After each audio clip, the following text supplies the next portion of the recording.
സെക്രട്ടേറിയറ്റിന് മുന്നിലെ നടപ്പാതയിൽ കൈമുട്ടിലിഴഞ്ഞ് വനിതാ CPO റാങ്ക് ഹോൾഡേഴ്സിന്റെ പ്രതിഷേധം. റാങ്ക് ലിസ്റ്റിന്റെ കാലാവധി പൂർത്തിയാക്കാൻ ദിവസങ്ങൾ മാത്രം ശേഷിക്കെ സമരം ശക്തമാക്കാൻ ഒരുങ്ങുകയാണ് ഉദ്യോഗാർത്ഥികൾ.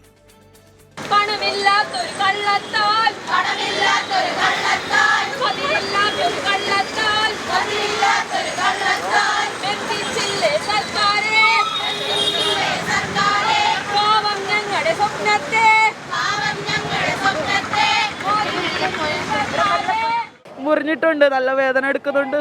ജോലി അത്ര അത്യാവശ്യമാണ്. ഞങ്ങൾ ഈ ഫുട്പാത്തിൽ കിടന്ന് നിരങ്ങുന്ന പോലെ ഇതെങ്കിലും കണ്ടിട്ട് സർക്കാരിന് കണ്ണീരണ്ടിട്ടെങ്കിലും ഞങ്ങളുടെ കാര്യത്തിലൊരു തീരുമാനം ഉണ്ടാവണം എന്നുള്ളത്. തൊഴിൽ സമരത്തിന്റെ 12ാം നാൾ കൈമുട്ടിലിഴഞ്ഞ് വനിതാ CPO റാങ്ക് ഹോൾഡേഴ്സ്. നടപ്പാതയിലെ ഇന്റർലോക്ക് ടൈലിൽ ഉരഞ്ഞ് പലരുടെയും കൈമുട്ടുകൾ പൊട്ടി, ചിലർ തലകറങ്ങി വീണു.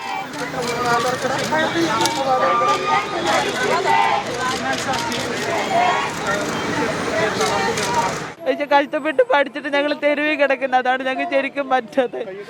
അത്രയധികം പറ്റണില്ല. ചുട്ടുപൊളി, ഭയങ്കര വെയിലാണ്, സഹിക്കാൻ പറ്റണില്ല.